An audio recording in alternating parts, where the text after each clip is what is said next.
couple things have changed since we last saw you, added to your coaching staff. Can you maybe talk a little bit about what Jack Capuano brings to the team and why he was a guy you wanted to have on your bench? Well, he's a guy that's been in the NHL now a long time. He was a head coach, for a long time, 6 years in the Islanders, made the playoffs, 3 of them. He's also run the defense since then in Florida. He's done a really good job on the penalty kill over the years.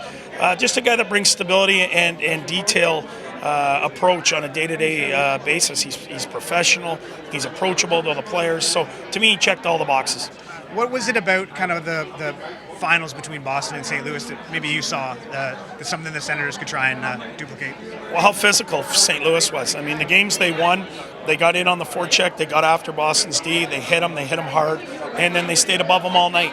I thought it was a textbook Game 7 for them. Obviously, Bennington was great early, and every team's going to need goaltending, but I thought at the end of the day, St. Louis just grinded that win out.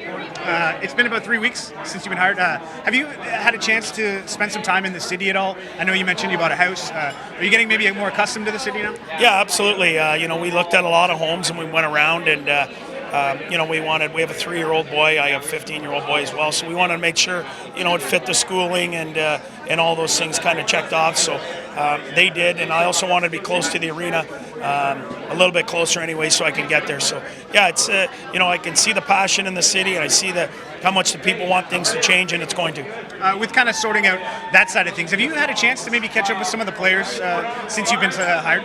Yeah, I've talked to a lot of them on the phone, met a few of them in person, and the attitude's great. I mean, anytime I think you finish dead last like the team did, guys are starving for change, and they're starving to get out there and compete and be better. And right now I think I have an eager group of players that is willing to learn and willing to work.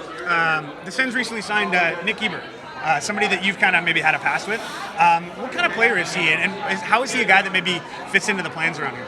Well, you know what, Nick's a guy that is highly touted at a young age, kind of struggled a little bit in his draft year. He played pro over here, then he went over to Europe. So hopefully he's matured in the areas that he needed to, and he can bring something to our team. He's a right shot D that I believe is a strong skater, edges-wise. So, if he can help us, certainly we'll use him. And lastly, you're a big golf guy.